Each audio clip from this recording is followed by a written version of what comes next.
Today, you'll take your vocabulary quiz for week 12 in Language Arts. Be sure to put your name and your class number at the top of the page.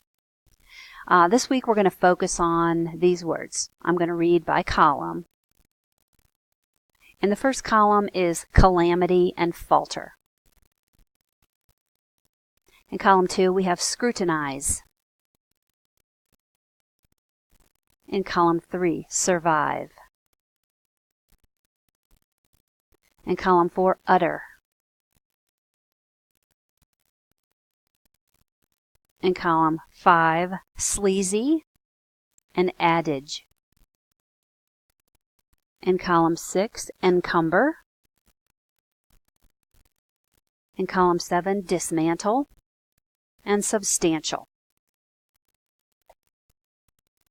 Number 1. This word's a verb. It means to examine closely or to inspect something.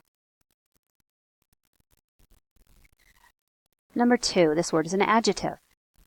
It means great in amount or importance or value.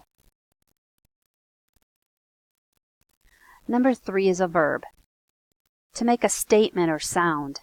It can also mean absolute or complete. Number 4 is a noun. It's a short traditional saying. Another word for it's a proverb. Number 5. This word is a noun.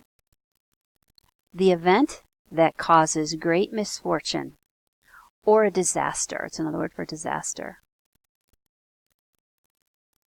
Okay. Number 6. This is a verb. It means to remain alive or to continue living or existing. Number 7 is a verb. It means to take apart, to pull down, or to disassemble. Number 8 is an adjective. It's something of cheap. It means to be of cheap quality or of low character. Number 9 is a verb. It means to become weaker or to be unsteady. And number 10 is a verb. It means to weigh down unnecessarily or to burden or to impede action in some way.